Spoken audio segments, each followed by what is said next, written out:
Salut les Jones, j'espère que vous allez bien. Vous êtes avec Sadek et Guillaume, on est sur les gens, les loulous, et on est là pour le nouvel album Ouvert tout l'été. Et j'ai plein de petites expressions pour vous. Alors guettez l'interview.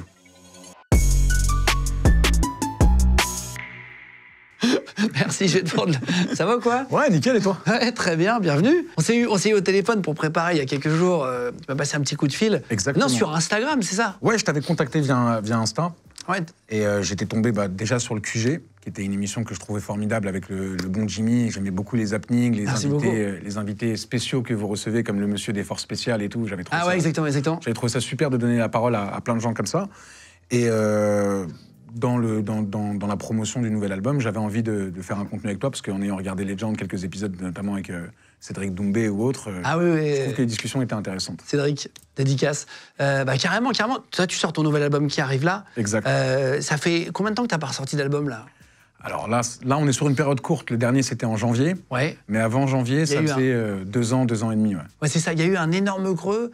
J'ai lu plein de trucs sur toi. Est-ce que tu es d'accord que je te pose vraiment toutes les questions que je me pose? Allons-y. Je te le dis parce que c'est pour de vrai, on le fait. Non, allons-y. Tu es né à Neuilly-Plaisance, donc en Seine-Saint-Denis. Grandi dans la cité des Cahuètes. Exact. Enfance comment, en réalité? Parce qu'on peut être très heureux partout. Moi, j'étais en ZEP aussi. Mais est-ce que tu étais heureux? Est-ce que tu as une enfance difficile? Elle est comment, ton enfance? Non, je pense que ça serait mentir et insulter mes parents pour dire que j'ai eu une enfance difficile. J'ai eu une enfance très correcte où mon père et mes parents ont été très présents. De toute façon, j'étais une bonne petite boule, donc ça aurait été difficile de dire qu'il n'y avait pas à manger dans le frigo. Mais le truc, c'est quoi? C'est que, par exemple, les conneries que j'ai pu faire après, c'était plus par ambition que par condition sociale, on va dire. Ok. Assumons un peu nos torts, c'était vraiment par envie et pas par nécessité. T'as mûri pour dire ça? C'est des phrases de mecs qui ont mûri un peu. Assumons nos torts. Est-ce que c'est l'album de la maturité? Est-ce que c'est ça? On y est? Des phrases de connards dans les interviews que je déteste. L'album de la maturité, sans déconner, ça me tend. Non, mais... c'est une phrase de compter 32 mois, ouais. Non, mais tu sais, parfois, quand tu dépasses 30 ans, après, tu te rends compte un peu, parfois, qu'il faut... tu sais, tu te rends compte que tu as fait des erreurs, enfin, voilà. Un peu comme tu dis, tu vois. Et c'est pas forcément à cause de la condition sociale ou quoi, mais que tu as eu juste envie de faire une connerie et c'est pas grave, quoi. Ouais, et puis même, tu sais, il y a plein de choses aussi, quand on est petit, il y a l'effet de groupe, il y a l'envie de prouver, il y a toutes ces choses-là. Et après, je pense que ça fait partie du cheminement. Après que jeunesse se soit faite, on se dit, mais putain, mais pourquoi j'ai fait tout ça, en vrai? Tu vois, et on trouve chacun les réponses. Et à 11 ans, t'as un accident de voiture. Ouais. Ça, c'est dans les interviews, j'ai vu que tu disais ça. C'était grave, c'était un gros accident, tu peux nous en parler? Ouais, c'était quand même un gros accident. En fait, pour te redonner le contexte, avant d'être dans le rap, j'étais dans les sports de glisse. J'étais grand fan de roller et tout. Et il y avait un jeu qui était sorti qui s'appelait Jet Set Radio Future. Et j'ai été complètement bousillé par ça. Et un jour, j'ai trouvé des bâtons de ski dans une espèce de décharge désencombrant, tu vois, dans ma ville. Bien sûr. Et Neuilly-Plaisance, c'est beaucoup en pente. Et donc, j'ai pris des bâtons de ski sur une pente. Pendant 2 jours, je me suis éclaté. Et le 3e jour, on m'a éclaté. Ah, c'est ça? Ouais, c'est ça. T'étais pas dans une voiture? Ah non. T'as eu un accident avec une voiture? Avec une voiture, ouais. Ah, c'est pas la même chose? Ouais, bah j'étais déjà un petit marcassin, donc la voiture aussi a eu des chocs. Mais j'ai eu les 2 jambes cassées, les 2 bras cassés. Ah ouais, tu t'es cassé les 4 membres d'un coup? Ouais, les 4, vraiment les 4. Ouais. Ok. Donc du coup, je suis resté vraiment dans ma chambre pendant presque une année complète, ouais. Ah waouh. Et surtout que ce qui est fou, c'est que là, ça me fait penser, au moment où je suis en guérison, c'est-à-dire qu'on m'autorise à sortir de chez moi, je descends en bas pour rigoler avec mes copains et il y en a un qui trouve la bonne idée de me mettre un coup de pied dans un de mes plâtres et donc ça me rajoute 2 mois de plus. Une peine supplémentaire. C'est exactement ça. C'est comme une connerie en prison, tu te rajoutes 2 mois de plus. Je me suis rajouté une peine supplémentaire. Je suis sorti trop tôt. C'est ça. Comment tu t'es occupé pour pas devenir fou pendant cette période? En fait, très clairement, je suis tombé amoureux un peu de l'écriture et du rap parce que c'était dans la même période, si je dis pas de conneries, que le film 8 Mile. Mes souvenirs sont un peu vagues par rapport à ça. Je me rappelle pas si je vois 8 Mile d'abord ou si je... C'est un peu la légende là, qui construit en même temps. Là. Ouais, mais je sais qu'en tout cas, à cette période-là, tu découvres. J'écrivais déjà des textes. J'aimais beaucoup les rédactions, donc ce qu'on fait quand on était petit, inventer des histoires. J'avais un monde imaginaire assez développé, donc ça m'intéressait d'écrire pour passer le temps. Et je crois que j'avais aussi une grosse Game Boy à l'ancienne avec le premier Pokémon ou un truc comme ça. Mais il est pas mal, ouais. Ah ouais. Et justement, tu finissais des versions de Pokémon que tu vendais? Ouais. À qui? T'es bien renseigné, de ouf. Bah en fait, à des plus grands de chez moi, je sais pas comment t'expliquer le truc, mais en vrai, nous, on était bousillés par Pokémon. Et tu sais, il y avait le câble Link avec lequel tu faisais des combats avec les autres. Et à la manière d'un éleveur, j'entraînais leur Pokémon. C'est vrai. Ouais.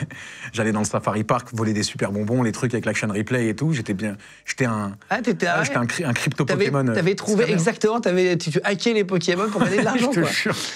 Et après, t'as pris du poids à ce moment-là. T'expliques un peu dans les interviews. C'est parce que t'es resté longtemps chez toi, plus de sport, etc. C'est là où tu prends du poids. J'étais déjà en surpoids étant petit. Mais ça a été le prétexte à exploser complètement. Ouais. Ah ouais. Ouais. Parce que j'étais totalement immobilisé. C'est-à-dire que même les toilettes, les trucs, etc., voilà, c'était dans une bouteille et dans un seau. Et avec l'aide de ma famille, je pouvais vraiment pas bouger. Ok. Ah ouais, ça c'est... Déjà, c'est difficile, c'est humiliant de faire ça. Pour ceux qui sont malades, ils le savent, ou les poches et tout ça. Enfin, c'est très compliqué. Hein. Et avec les femmes, c'est comment tes relations? T'as du succès? T'as pas de succès au début? Bah non, à ce moment-là, j'ai absolument aucun succès. C'est pour ça que j'ai un peu de mal avec ce truc aujourd'hui de pas vanner le physique, de trucs, etc. Parce que je pense aussi, sans qu'il y ait outrance, c'est une manière aussi, quand on est petit, d'apprendre à s'accepter et aussi à briser la glace avec les autres et à outrepasser ses complexes, ses trucs, etc. Tu vois ce que je veux dire? Ah, je comprends. C'est-à-dire que les gros dans les cités, en général, sont des bons vanneurs parce qu'ils ont l'habitude d'être attaqués, donc quelque part, ça développe leur gymnastique mentale et pour se défendre. La répartie, la punchline, le truc. Faut être plus vif. Ouais. Et je pense que c'est cool, mais non, j'avais pas du tout de succès avec les filles. J'ai même une anecdote que je trouve marrante avec du recul, mais on a tous un beau gosse dans l'équipe. Et nous, on en avait un, donc voilà, qui était le joli cœur de Casanova. Et un jour, une de ses conquêtes lui dit « Ah tiens, je le trouve mignon, lui, en parlant de moi. » Donc il me dit « Tiens, appelle-la et tout, prends son numéro. » Et moi, comme un con, je te parle de ça, mais on a 12-13 ans, tu vois. Je commence à m'en vanter à mes copains, à trucs, etc. Et je dis « Ouais, elle me kiffe, Mehdi, il m'a dit et tout, non. » Et donc, ils me disent « Bah, appelle-la, non, si c'est vrai, espèce de mytho et trucs. » Et donc, j'ai pris la décision de l'appeler, histoire de faire jouer de mon ego. Première meuf qui me kiffe, et c'est une jolie fille et tout. Et elle m'a annoncé devant tout le monde que c'était une blague. Ah, c'est vrai? Ah là là. Bah non, pas toi. Ah, ça, tu n'es pas beau, voyons. C'est vrai. Retourne dans l'église, Quasimodo. Tellement vexant. C'est horrible. Retourne écrire des poèmes, Cyrano. Reste dans le buisson, Cyrano. Reste caché avec une cagoule. Tu n'es pas beau, va-t'en. Oh, le fou, il a pensé qu'on pouvait lui accorder de l'attention. Ouais, c'est ça. Oh, le con. Le con, il a cru qu'il me plaisait. C'est méchant, ça peut être méchant à un certain âge. Hein. Ouais, mais bon, c'est que jeunesse se fasse. Exactement. Jeunesse se fasse. Tu commences à 17 ans le rap. Là, c'est adolescence, fin de l'adolescence en vrai. En 2007, tu participes à une compétition de clash et tu te fais repérer par l'organisateur à ce moment-là. C'est là où tu dis, tiens, en fait, j'ai les capacités de le faire. C'est là ton déclic, réellement? C'est là où c'est pas un déclic, parce qu'en fait, ce déclic-là, il s'est passé des années plus tôt, si je peux te raconter. En fait, en ayant vu le film 8 Mile, avec une grosse bande de potes, ça devient logique pour nous, comme si c'était la routine, de faire des clashs entre nous. C'est-à-dire, sur le chemin du retour d'8 Mile, on est déjà en train de faire des rimes, des trucs, etc. Et en rentrant au collège, ça devient un phénomène, ce film, pour nous en tout cas. Et donc, j'organise un battle avec 2 autres personnes du collège. Et à la sortie, à 17h, il y a peut-être 800 ou 900 personnes sur un collège qui compte 1000 ou 1100 personnes à tout casser. Et je te parle vraiment, c'était fou. C'est-à-dire que les profs croyaient qu'il allait avoir une bagarre, qu'il allait avoir un truc. Et quand ils ont vu que c'était une joute verbale, eux-mêmes, limite, ils nous encourageaient. Et ce jour-là, je l'ai gagné haut la main. Donc j'ai révélé un espèce de talent. Et surtout, c'est la première fois que j'existais pour quelque chose. J'étais le mec petit drôle qui rappe, le petit qui rappe. Donc du coup, après, on m'emmenait du collège au lycée, aller clasher contre des lycéens, des trucs. Tu t'es senti exister? Ouais, je me suis senti exister. Tu t'es senti important pour la première fois? Et donc, j'ai continué ce cursus. C'est-à-dire, j'ai rencontré un mec qui s'appelait Murder dans un bus. Et il me regarde comme ça, il me dit « Toi, je sais que tu rappes ». Et il avait un énorme ghetto blaster avec lui. Donc, moi, tout de suite, je dis « Ouais, je rappe ». Et je lui dis « Mais qui c'est qui te l'a dit ?» Parce que, pour moi, logique, je le rencontre dans le bus de mon quartier, donc c'est quelqu'un de mon quartier, mais pas du tout. Il me dit « C'est le vent ». Et on commence à rapper dans le bus et tout, nanana. Et petit à petit, il passe dans mon quartier. Mais sans téléphone, sans truc, et je l'accompagne à Châtelet, à La Défense. Les gens se posent avec un ghetto blaster et ça rappe, ça clash, c'est un lecteur cassette, un ghetto blaster, pour ceux qui ne savent pas, c'est à l'ancienne, je suis un ouf, moi. Non mais c'est vrai, maintenant les mots ghetto blaster, on les utilise plus du tout, je crois. C'est les gros trucs comme ça. Ils portaient dans l'oreille et tout, truc horrible et tout. Mais sur l'ancêtre de iTunes. Exactement. Et t'as forcé pour avoir un contrat dans une maison de disques. Comment t'as fait? J'ai plus forcé pour le Quai 54. En fait, j'ai forcé pour le Quai 54 parce que je me suis fait passer pour le petit cousin de Rimka. C'est pas vrai. Si, je sais que la ressemblance est flagrante. Le petit cousin de Rimka. Le petit cousin de Rimka, ouais. Entre la demi-finale et la finale, j'avais déjà ce truc de resquilleur et je suis passé... En fait, au micro, c'était Mokobe qui organisait, qui hostait, qui animait, pardon. Et donc, il fait cette annonce complètement folle où il dit, écoutez, voilà, on a un petit moment de flottement entre la demi-finale et la finale. Si quelqu'un veut venir danser, chanter, n'importe quoi, venez, c'est le moment. Donc je me fraye et tout, j'arrive devant un mec de sécu et on se fait passer donc pour le petit cousin de Rimka, mais ça prend 2 secondes. Je dis, ouais, il y a mon oncle qui m'attend et tout. C'est qui ton oncle? Ben, c'est Rimka. Et il te laisse passer? Ouais, il me laisse passer. Et là, je me fraye jusqu'à Mokobe, j'arrive à capter son regard, je m'avance vers lui et je lui dis, s'il te plaît, laisse-moi rapper. Il me dit, t'inquiète et tout. Donc il continue à animer et trucs et non. Et là, il dit l'annonce et tout, il me fait rapper. Donc il y a de l'engouement. Il est très sympa, Mokobe, en plus. Ouais, super sympa. C'est un vrai gars sympa, vraiment. Ouais, franchement, ouais. Il me laisse rapper. Et là, il y a un mec du public qui descend pour faire un battle. Mais moi, de base, je rappe pas, je battle. Donc, j'ai gagné ce battle et les gens ont envahi le terrain, Et là, vraiment, pour le coup, je me suis senti exister en me disant, putain, il y a moyen même que ça développe une carrière. Ouais, que je réussisse, quoi.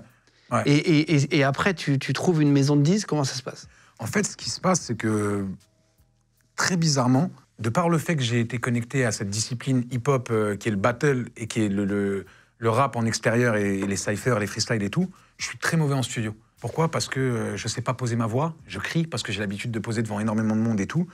Donc avec la personne que j'ai demandé à être mon manager et producteur de l'époque, qui s'appelle Amadoun Sidibé, qui est l'organisateur de ce tournoi, on passe 4 ans en studio à essayer de travailler, à truc. Lui, il est très proche de la Mafia Quin Free, donc j'ai la chance de pouvoir travailler avec Manu Kay, le fondateur historique de la Mafia Quin Free, et qui vient me faire des réals sur mes albums, qui m'apprend à poser ma voix, des exercices techniques pour m'améliorer. Et quand on a senti qu'on était entre guillemets prêt, on a contacté Bouscapé, qui était déjà le plus gros média rap à l'époque, et ils nous ont donné une opportunité sur un freestyle qui a fait beaucoup de bruit, et après c'était entre guillemets lancé, quoi. Et après 2013, donc quelques années après, premier album, Les frontières du réel. Ouais. Et là, c'est vraiment le moment où ta carrière commence, ou c'est le début où tu sens que c'est une préchauffe? Tu sais, on sent quand la carrière part, en vrai. Bah, en fait, ça aurait pu être le moment où ma carrière finit, pour de vrai, parce que à ce moment-là, tu sais, Amadoun, il m'a beaucoup aidé, il m'a beaucoup supporté et tout, mais ça s'est concrétisé vraiment cette période de travail entre La Légende de Jenny M, qui est mon premier projet, où j'ai carte blanche, je fais ce que je veux, je m'amuse, etc., et Les frontières du réel, où en binôme et avec les gens avec qui on travaille, on a cette volonté de faire un album qui marche.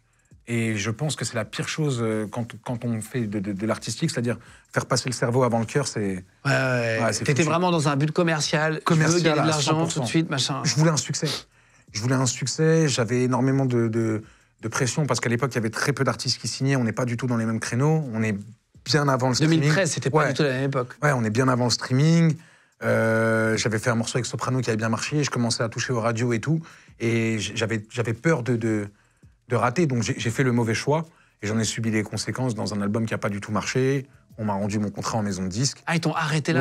Ouais, bien sûr, mais c'est normal, on est dans quelque chose de logique. Et puis à l'époque, il y avait une transition, si je me souviens bien, entre EMI, qui était un gros label qui existait, qui est devenu Parlophone, Warner. Donc il y avait du ménage à faire. Et là, tu vends combien d'albums à l'époque? C'était genre vraiment pas beaucoup, tu te rappelles? Je crois que je vends 1002 ou 1005. Mais okay. à l'époque, c'est des bons scores sur des nouveaux, mais ça perdure pas dans le temps, en fait. Ouais, bien sûr. Et surtout, on n'est pas dans les scores, on est dans l'accueil du public. Il a été très mal reçu du public parce que les gens m'ont fait confiance pour quelque chose, ils ont apprécié quelque chose en moi, et je leur ai donné tout l'inverse. Ah ouais, tu t'en rends compte? Oui, non. Très vite? Ouais. Ou tu mets du temps à l'accepter, ça? En fait, c'est même pas je m'en rends compte, c'est que dans la force des choses, je laisse tomber l'aventure rap, mais par contre, je continue à en faire parce que j'aime ça. J'en fais, et du coup, ça recommence à marcher parce que je le fais en vraiment rien à foutre. C'est-à-dire que moi, je pense plus du tout percer dans le rap. J'ai commencé à faire mon argent de différentes manières à l'extérieur, etc. Et même si c'est des choses mauvaises, ça marche bien pour moi, ça m'améliore mon train de vie. Et à ce moment-là, j'ai l'impression que je suis arrivé à quelque chose, je suis chef d'équipe, je suis le roi du monde, c'est génial. Et mon ambition s'arrête là. Je veux dire, j'ai 21 ans, j'habite en plein 11e arrondissement, mais côté chic, côté 3e, tu vois ce que je veux dire. J'habite aux 42 rue d'Oberkampf, j'habite chez les Cleans, donc j'ai plus rien à faire. J'ai 21 ans, 22 ans, tu vois, là, c'est fini. Ouais, c'est fou. Et c'est dans cet album-là que tu fais un feat avec Meek Mill, qui cartonne pourtant. Ouais, de ouf. Et donc, ça n'a pas suffi pour porter l'album. Non, mais l'album est mauvais, tu vois. J'avais vraiment essayé des trucs. J'avais même fait un morceau parodique que je déteste au jour d'aujourd'hui, où je jouais sur mon surpoids, tu vois, en me disant, tiens, ça va marcher, un truc, c'est pas grave. Ouais, tu prends le mot correspond vraiment au jour d'aujourd'hui, c'était cringe. C'était gênant. Ouais, c'était gênant de ouf. Moi, quand je le vois avec du recul, j'ai beaucoup de gêne sur cet album. Après, on a tous fait dans nos carrières, tu sais, des trucs où tu te dis, oh, est-ce que j'aurais dû faire ce clip, est-ce que j'aurais dû faire ça et tout. Ça fait partie de ton histoire aussi. Ouais, après, par contre, je regrette pas parce que du coup, ça nous construit. Tu vois ce que je veux dire? Je pense que même toi, t'as dû avoir des conneries, des trucs que même si on te les ramène, bon. Tout le temps. Voilà. T'inquiète, les gens sont là pour ça. Les gens qui sont pas nos copains, ils essaient de reprendre des trucs, ils les redécoupent, ils les remontent. Mais je suis sûr qu'au fond de toi, ces conneries-là, tu les changerais pas parce qu'elles ont construit ce que t'es aussi. Ouais, en fait, oui, le but de pourquoi on a fait ça, en fait, effectivement. Et en vrai, qui n'a pas fait d'erreur, qui n'a pas fait de conneries, tu vois, c'est le truc. Et surtout, comment est-ce que tu peux te rendre compte que c'est une connerie si tu l'as pas fait et si t'as pas analysé le truc après? En fait, si ça dépend, si t'as fait un truc que t'as fait volontairement, méchamment, si t'as volontairement, tu vois, après, il y a des gens qui changent aussi, il y a des gens qui évoluent, toi, t'as fait ça, aujourd'hui, tu le referais pas, c'était une autre époque. Tu disais, c'était pas la période du stream, vraiment, comme on connaît aujourd'hui avec Spotify, etc. T'étais dans une logique de survivre déjà à une industrie. Ouais. Enfin, c'est autre chose, quoi, tu vois. Et puis, il y a aussi un truc, c'est que en grandissant, je crois que nos curseurs, ils sont différents. C'est-à-dire que quand on est jeune, on a l'impression que l'impulsivité, c'est une forme de puissance, alors qu'en vrai de vrai, en grandissant, on se rend compte que c'est le contrôle de soi. C'est le contraire. Ouais. C'est le Jedi mindset qui est le Exactement, qui est le plus exactement. important. Mais ça, tu t'en rends compte un peu plus tard. Ouais, c'est chaud. Et puis c'est chaud. Après, tu fais un deuxième album, Nick le Casino, 2016. Disque d'or, celui-là, 50 000 ventes, c'est ça? Ouais, c'est ça. À partir de 50 000 ventes, donc déjà, là, ça n'a rien à voir. Tu fais quasiment 40 fois plus que le premier. Ouais, de ouf. Tu vois la courbe de progression et tout. Là, tu commences à t'installer, à te rassurer. Là, je suis même dans autre chose, parce que je crois qu'à cette époque-là, j'ai le cinéma aussi qui tombe en même temps. Et comme je t'ai dit, regarde, on est en 2013 à 2016, tu vois, il y a eu vraiment 3 ans où j'étais dehors, où je fais de la musique parce que j'aime bien. C'est vraiment ma passion, c'est-à-dire que je vais au studio, je fais des morceaux, j'empile et tout, etc. Mais ma vie, elle est en extérieur. Attention, hein, je veux pas passer pour un Pablo Escobar ou un truc ou quoi, mais j'ai eu la vie d'un jeune qui est dans l'illégal, dans les nuits parisiennes, etc. C'est vraiment... Entre 2013 et 2016? Ouais, 2013-2016. C'est une légende ou c'est une vraie vie que t'as eue? Tu m'as dit de te poser des questions. Qu'est-ce que ça serait une légende? Non, j'en sais rien, une street credibility, il y a plein de rappeurs. Non, c'est pas du tout ce que je cherche. J'étais pas un méchant, j'étais un commerçant. J'étais un caméléon, j'étais bien implanté, bien impliqué. Tu vendais de la drogue? Je vendais de la drogue, mais voilà, je l'ai fait pendant 3 ou 4 ans. Et aucune personne autour de moi ne s'est fait épingler de près ou de loin parce qu'on avait des techniques bien rodées, tu vois. Tu t'es jamais fait arrêter pour ça? Non, jamais. Jamais? Jamais. Ok. Jamais. Ok. Mais j'étais très pragmatique, disons. Très pragmatique. Tu t'es organisé? Ouais. Et t'as fait ça pour manger? Non, pas du tout. Non, j'ai fait ça parce que je pensais que ça aurait été un moyen de m'enrichir. Et à l'époque, c'est bien, c'est honnête. Ouais. Et mes curseurs de morale étaient beaucoup plus bas. Au jour d'aujourd'hui, je préférais vraiment être à 0 € que faire quelque chose de plus que d'illégal que d'immoral. Tu vois, je considère que vendre de la drogue, c'est immoral. J'ai pas de jugement de valeur à porter sur les gens qui le font, parce que chacun le fait selon sa propre histoire personnelle. Mais à mon point de vue à moi, ça serait un truc qui me dégoûterait de moi si je revenais dans ça. Ah oui, c'est un truc, en fait, c'est une autre partie de ta vie. Ouais. Mais attention, hein, c'est à petite échelle, mais dans une petite échelle bien faite. Qui te rapportait beaucoup d'argent? Ça dépend ce qu'on appelle beaucoup d'argent, mais... Par rapport à un salaire classique? Ouais. À mon échelle, en bénéfice, je voyais des semaines, des fois, où je faisais entre 10 et 15 000 € de bénéfices. Par semaine? Ouais, en ayant payé tout le monde, et je te parle de ce que moi, je me mets dans la poche. Ok. Et là, tu t'es dit que tu tournais mal à un moment donné? En fait, Dieu merci, il y a une justice, c'est-à-dire que tu fais du mal, t'en reçois. Et il y a un truc qui se dégrade, où tu vois, c'est une espèce de descente, où tu te rends pas compte, où tu as l'impression que ton train de vie est cool, etc., alors que t'es en train de te détruire en détruisant les gens autour de toi. Et à quel moment tu te dis, j'arrête ça? Si tu t'es pas fait arrêter, comment t'as pu... Très honnêtement, c'est après le succès de Vulgaire, Violent, Ravi d'être là. C'est-à-dire que Nick le Casino, ça marche, mais dans la musique, c'est rétroactif, donc je continue un petit peu en dilettante, et en regardant Vulgaire, Violent, Ravi d'être là, et en voyant que là, on est sur un vrai succès, plus il y a eu des rentrées d'argent d'avant, etc. Oui, c'est très long, en fait, la musique, pour gagner de l'argent. C'est des droits qui arrivent parfois... Ouais, c'est rétroactif, c'est sur 2 ans. Sur 2 ans. Un artiste qui va pop au jour d'aujourd'hui, sache que il va avoir le fruit de son succès. Et donc c'est long. 1 an et demi, 2 ans. C'est énorme. T'as le temps de mourir, entre ça. C'est vrai. T'as le temps d'avoir une autre vie, ouais. Ouais, de ouf. Mais Très clairement, je me suis dit, là, si je m'arrête pas, on va m'arrêter. Déjà, parce que c'est la loi des choses. Je me considère pas non plus fort que le système. Tu te prends pas pour Pablo Escobar, quoi? Pas du tout. Non. Je pense que j'aurais été le sous-fifre de ces sous-fifres. Ouais, je veux parler de Pablo, mais il sait même pas quitter, ta gueule. Ah, c'est ça. Il sait pas quitter, ta gueule. Ok, endos mes.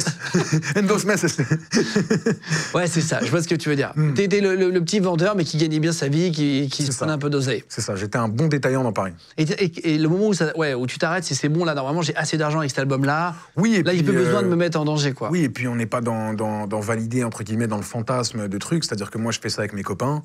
On a bien mangé, on s'est régalé. Les gars, vas-y, moi, je me retire de trucs, mais je veux rien. Pas de compensation, pas de trucs, pas de je sais pas quoi. Si vous voulez continuer, voilà, c'est sous la main. Ah oui, t'as laissé...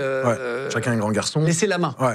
Et il y a personne qui est venu me mettre de pression derrière en me disant, écoute, si t'arrêtes maintenant, t'arrêtes tout. Si t'arrêtes, on t'arrête.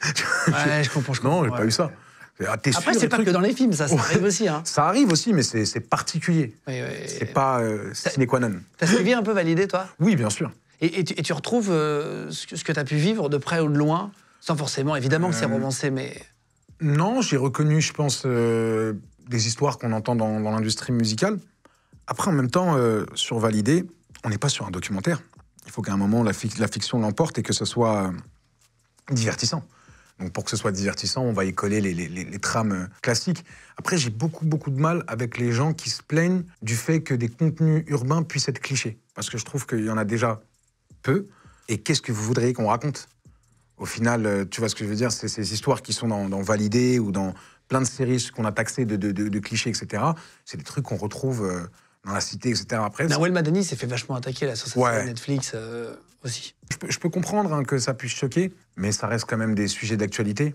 Après, moi, j'ai une limite personnelle, c'est-à-dire que la religion, sous quelque forme qu'elle soit, j'essaye d'éviter absolument, parce que je pense que le sacré est quelque chose auquel on a le droit, et on n'a pas le droit d'attaquer le sacré des autres. Pour moi, mais ça, c'est pas dans la liberté d'expression, dans la loi ou quoi. C'est ta vision à toi. Ouais, je pense que notre liberté s'arrête là où celle des autres commence. Ouais, exactement. Et là, tu fais ton premier film à l'époque, en 2016 aussi, du coup, ça s'appelle Tour de France. Ça se passe comment, ton arrivée dans le cinéma? Tu te dis, tiens, mais c'est ça que je veux faire. Comment ça se passe? Tour de France, c'est vraiment l'opportunité auquel, si tu veux, je remplis tous les processus pour arriver jusqu'au casting final, mais en n'y croyant pas, tu vois. C'est-à-dire qu'à l'époque, je suis encore dans cette vie dans Paris et trucs, donc... je suis sur mon scooter, j'ai les casques en Bluetooth, ces trucs. Ouais, ils veulent faire un casting demain, truc. Ah, mais on en a déjà fait un. Ouais, mais là, ils veulent te revoir. Bah, vas-y, ok, je viens. Okay, histoire de remplir les trucs. Et au final, j'arrive jusqu'au bout du truc et il me dit, bah, c'est toi et on va tourner avec Gérard Depardieu. Avec Gérard Depardieu, énorme. Et moi, oui, tout ce que tu veux, bien sûr, on y croit. Et j'y croyais pas du tout, quoi. Jusqu'à ce que je vois Gérard Depardieu devant moi dans sa caravane et que dans 1 heure, on commence à tourner. Et t'avais jamais fait de cinéma? Non, j'avais jamais fait de cinéma, mais ça a toujours été quelque chose qui m'attirait. Aujourd'hui, ça paraît un peu plus logique qu'il y ait des rappeurs dans des films, etc. Mais là, on était en 2014, je crois en plus que vraiment... Oui, il y a eu Nekfeu qui avait fait des films aussi avec... avec Catherine Deneuve. Ouais, qui était très sympa, le film, je l'avais beaucoup apprécié. Mais... je crois que c'était après moi en plus, juste pour dire qu'à cette époque-là, c'était juste inaccessible. Le seul rappeur qu'on avait vu dans des films, c'était Joey Starr. Ouais, Joey Starr qui tourne beaucoup d'ailleurs. Ouais, qui était rentré déjà dans ça, quoi, qui était plus acteur que rappeur à l'époque. Est-ce qu'il t'a aidé, Gérard Depardieu? Ah ouais, moi, il m'a beaucoup aidé. Parce que vraiment, je saurais pas comment l'expliquer, mais notre première rencontre, déjà, elle était spéciale. C'est-à-dire qu'il m'a testé, on me donne rendez-vous, comme je dis, dans sa caravane, et on lui dit, voilà, Gérard, c'est Sadek, le jeune qui incarne Farouk, avec qui tu vas jouer. Et là, il était en train de parler avec la personne qui est tout le temps avec lui, qui s'appelle Nounours. Et les deux, ils se stoppent et ils me regardent. Et vraiment, dans le fond des yeux, mais tu sais, on est à 1 mètre, même pas, tu vois. Et ça dure très longtemps. Tu sais qu'il te juge, là? Ouais. Il regarde qui t'es. Il me regarde comme ça, il regarde le réalisateur, il dit, c'est bon, il est bien, le jeune. C'est vrai? Je te jure. Et ce qui s'est passé, c'est qu'il avait une vraie bienveillance. Vous vous êtes rien dit, tu l'as juste fixé? Non. Je lui dis bonjour, je suis venu respectueusement, il n'y a pas de Sadek de je sais pas quoi, il y a un monsieur, peu importe Gérard Depardieu ou quoi, il y a quelqu'un qui n'a pas mon âge, qui pourra avoir l'âge de mon père, évidemment. que je viens, que je salue. Salut, évidemment. Et dans le respect des hommes, voilà, il est plus âgé, donc je le laisse lui guider la conversation, évidemment. Voilà. Donc il me regarde, je le regarde. Pas lui dire, qu'est-ce qu'il y a? C'est le gros con. Tu veux quoi? Tu regardes qui comme ça? Fin de carrière de cinéma. 5 minutes, caravane. Je pense qu'il m'aurait mis un plafond en même temps. Il est connu pour ça, pour écouter. Il est connu pour être un peu... il aimait bien l'écouter. Pour être un peu ouf dans tous les domaines, quoi. Et non, moi j'ai une expérience complètement autre avec lui. Je me rappelle un jour, j'étais censé faire une scène où Voilà, je prends un peu le dessus et je m'énerve sur lui. Et il voyait que j'y étais pas. Donc ce qu'il a fait, c'est qu'il m'a énervé pour de vrai. C'est-à-dire que je suis en face de lui. T'arrivais pas à jouer la colère comme il fallait. Non. Et d'habitude, toujours très bien. Ouais, Gérard, comment on fait? Truc. Ah ouais, tu te mets là et truc. Il me dit, parce que voilà, fallait que lui il soit à son aise. Moi, je respectais son environnement. Et là, il le fait exprès vraiment. Non, tu te mets pas là, tu te mets là. Mais il comprend rien celui-là. Là, je te dis. Il le fait exprès. Jusqu'à un moment où je commence à bouillir. et vraiment, j'ai ce réflexe-là, tu vois, de truc d'arabe de base. La main a fait ça. Et je sais qu'il le voit. Et dès qu'il l'a vu, il dit c'est bon, on peut tourner. C'est vrai. et juste après la scène, quand on allait là-bas, il me dit voilà, c'est très bien, désolé, hein, mais t'y étais pas. Ah, c'est vrai. Ouais, donc je t'y ai mis.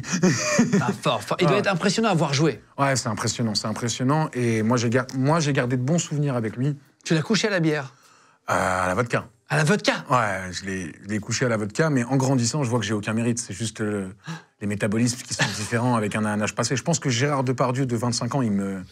Ah, il te couche aussi? Ouais. Ah, c'est ça. La 5e bouteille, il balbutie pas.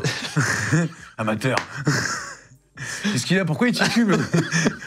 Le jeune? Il paraît que lui, il boit beaucoup de rouge, il n'y a pas de problème, quoi. Il couche tout le monde. Bon, ouais, il est connu pour ça, d'ailleurs. Bah oui, c'est Obélix.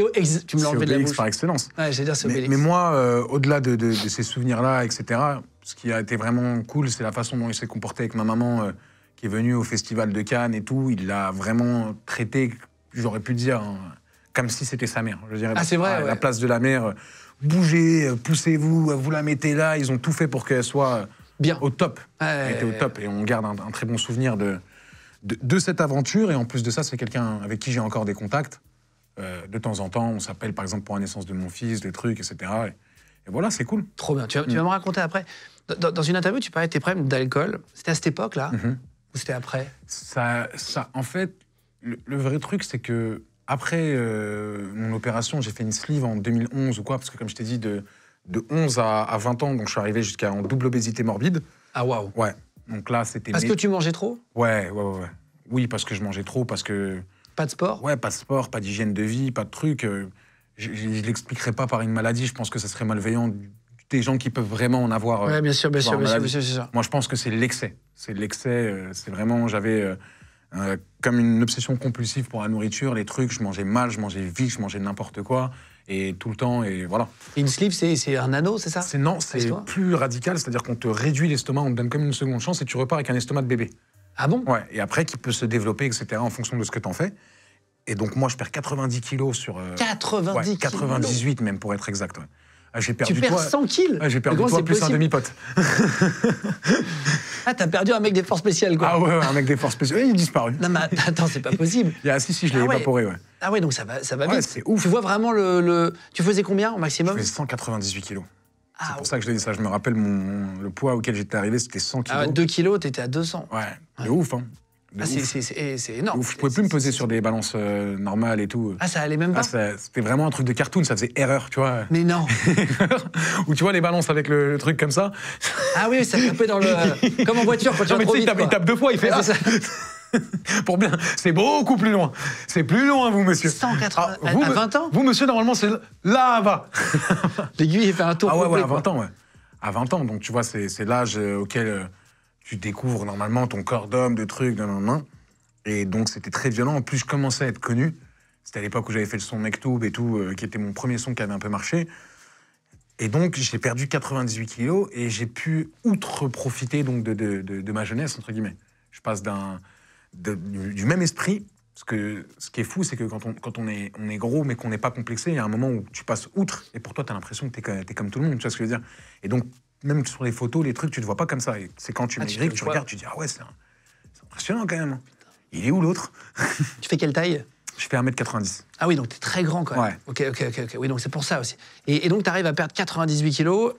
J'arrive, non, c'est le chirurgien qui me les fait perdre. Et c'est grâce aussi à l'arrêt de l'alcool en même temps? Ah non, pas du tout. C'est là où je commence l'alcool. C'est-à-dire que là, je découvre les nuits parisiennes, les sorties, les filles. Tu vois, plus il y a la notoriété qui s'ajoute à ça. Et je mène vraiment une vie de rocker, tu vois. Je suis tout le temps dehors, tout le temps en studio en bois, en studio en bois, en soirée en bois. Donc après, en vrai de vrai, et comme c'est un truc d'alcool de cité, ce que j'appelle l'alcool de cité, c'est-à-dire que c'est le flash, vodka, Red Bull, t'as l'impression que c'est tout le temps festif, tout le temps truc, tu te rends pas compte en fait que petit à petit, t'es peut-être en train de basculer dans l'alcoolisme, tu vois. comme on boit pas du vin ou du pastis dans un comptoir, du coup, on n'a pas l'impression d'être des alcooliques. Et comme on gagne pas mal nos vies et qu'on tient la route et que, entre guillemets, on remplit nos cases, tu vois, on n'a pas l'impression d'y être du tout. Et petit à petit, tu te laisses glisser. Ouais. Et quand tu dis que tu étais devenu alcoolique, bon, je connais des gens malheureusement qui boivent beaucoup. C'est quoi? C'est dès le matin? C'est pas dans le temps, mais c'est vrai que c'était une bouteille de vodka par jour. Hein. Ouais, une bouteille et demie de vodka par jour, mais ça, c'est vraiment grand minimum. C'est-à-dire ça, c'est sur un dimanche. Ah ouais. Donc tu bois même tout seul? Ouais, je bois tout seul, mais je bois pas tout seul pour noyer un malheur. Je bois... Ça m'accompagne dans ma vie, tu vois. Et tu fais alcool, bédo pendant 10 ans, c'est quand même... Ah ouais, c'est quand même dommageable. Et comment t'es sorti de ça? En fait, l'alcoolisme. L'alcoolisme, j'en suis sorti parce que je m'en suis rendu compte. Tout seul? Ouais, je pense que je m'en suis rendu compte tout seul. Et surtout, il y a un moment où ça allait pas. Je me voyais, je me dégradais physiquement. Même mes proches me faisaient la remarque et tout. C'était plus possible. Et je pense que la réalité du truc, je pense que c'est ma femme qui me sort de ça. Mais sans m'accompagner, je veux dire, on n'a pas fait de thérapie, on n'a pas fait de trucs, etc. On y allait étape par étape. Et on a déjà identifié ces problèmes qui, pour nous, n'en étaient pas. Tu vois, parce que ça faisait juste partie du train de vie. Et quand tout va bien, c'est un peu comme tu sais, ces grandes stars américaines qui se droguent à tout ce que tu veux et tout, etc. Show must go on. La machine, elle continue, ça marche, ça stream. Donc, il n'y a pas de problème, tu vois. Si ça n'a pas de conséquences directes sur notre travail ou sur notre vie, c'est pas identifié comme un problème. Ouais, bien sûr. Il boit beaucoup, Sadek, oui, on va dire même comme tout le monde, parce que c'est un...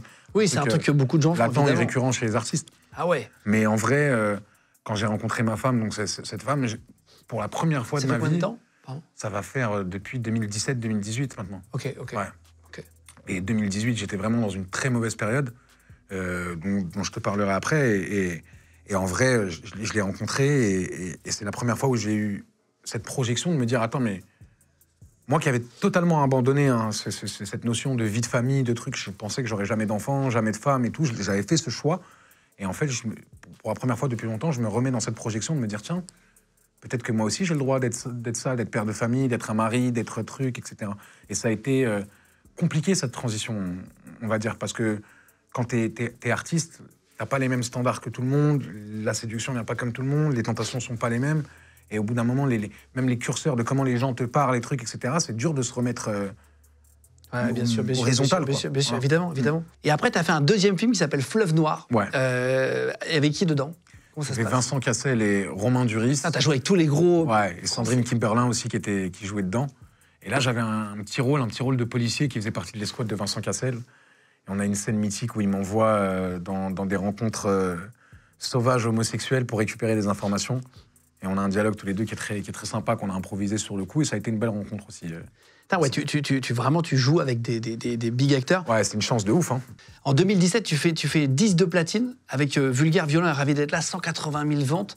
Donc là, ça commence vraiment à avoir de l'ampleur. Ouais. C'est l'album où il y a Nino, c'est ça? C'est ça. Madre Mia. Exactement, et on est porté par ce titre qu'on a fait ensemble sur une prod de Corps, qui est Madre Mia, et qui a tourné pendant tout l'été 2017-2018. Ça a été un très très gros son, et donc gros succès, qui a porté le projet jusqu'au ouais, là, tu vois vraiment que le son a porté le truc, et puis après, l'album était cool aussi. Oui, c'était très cool, et puis il y avait Nino, il y avait Niska aussi sur cet album, il y avait Joker, j'avais des beaux guests de l'époque, et on m'avait fait des très beaux morceaux. Ouais. Et après, mauvaise réception de ton album, toi qui en parlais d'ailleurs avec Johnny de Janeiro. Exactement. Ça, c'est en 2018, pour le coup, c'était un an après. Ouais. Pourquoi ça a été mal reçu? En fait, déjà... Avant ça, je pense qu'il faut comprendre pourquoi je l'ai fait. Moi, j'ai toujours fait de la musique. Après cet échec de deuxième album, je me suis juré... Celui-là? Ouais, c'est ça, ouais. Tout à fait. Pochette très sympa. Ouais, là, tu t'es amusé en vrai. Exactement. En fait, tu t'es dit, tu sais quoi, je fais un truc un peu hybride. C'est ça. Je voulais vraiment arriver avec une proposition artistique.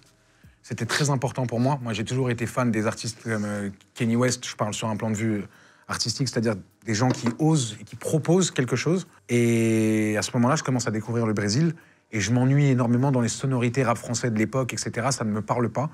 Et je retrouve de l'excitation dans ce style musical que je découvre là-bas, qui est le baile funk. Et je me dis, il faut que j'importe ça en France.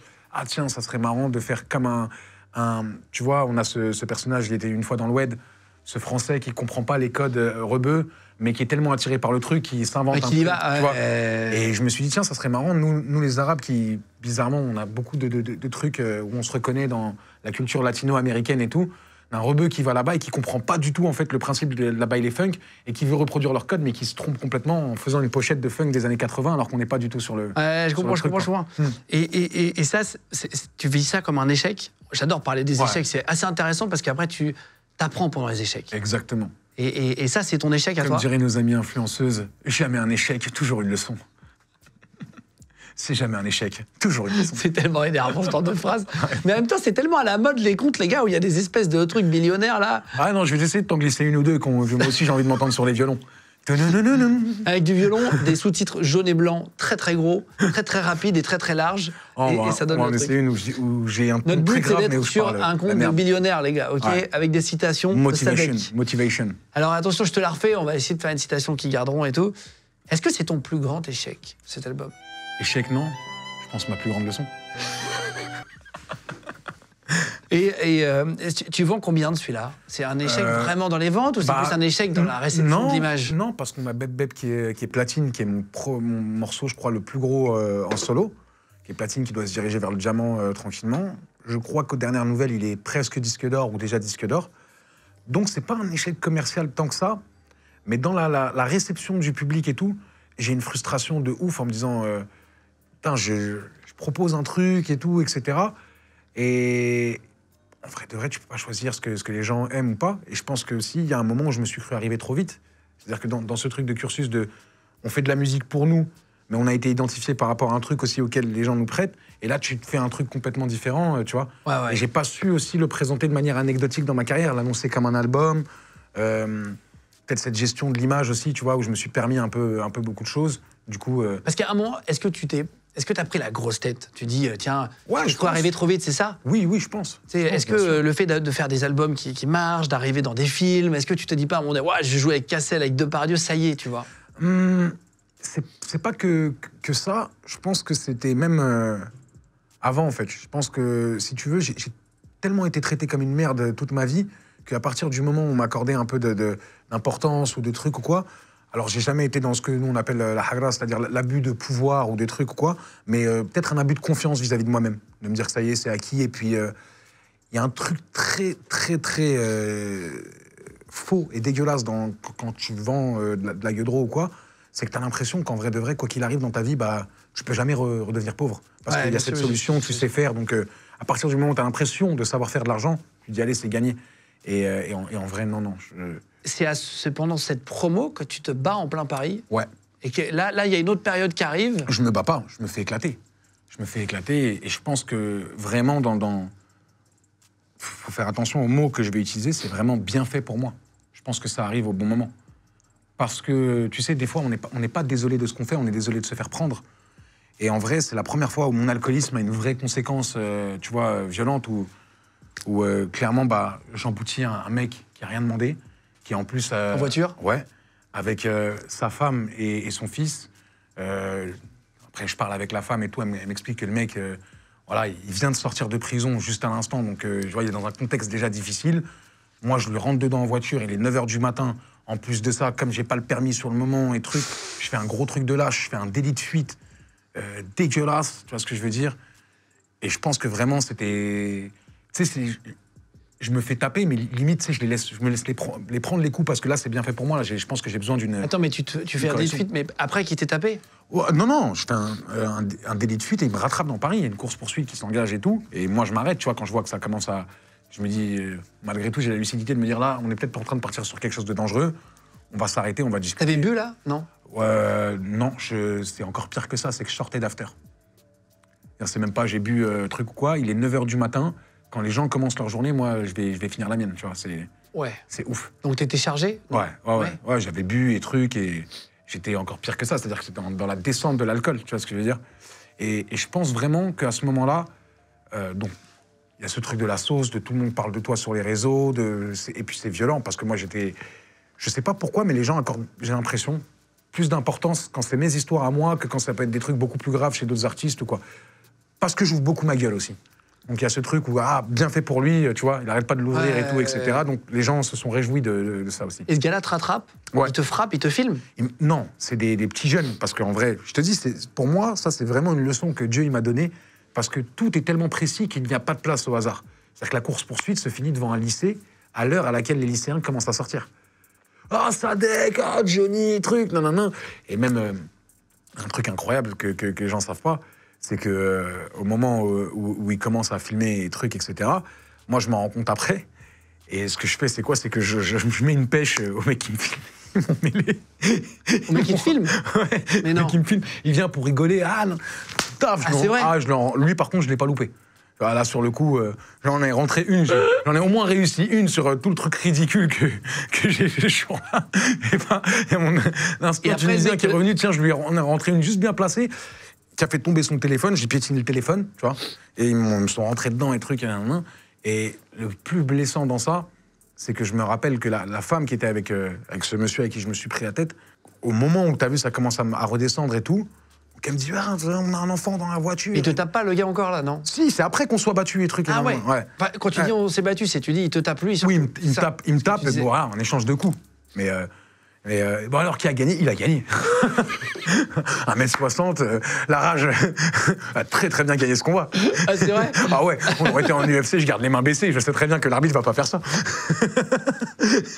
et sa femme, donc elle me dit oh, attends, on a un bébé dans la voiture et trucs, et mon mari, elle m'explique la situation des trucs, et elle me dit cette phrase de ouf, elle me dit en plus c'est dommage, je t'aimais bien toi.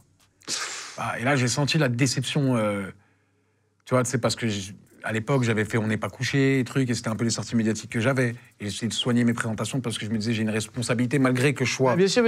complètement dans l'autodestruction.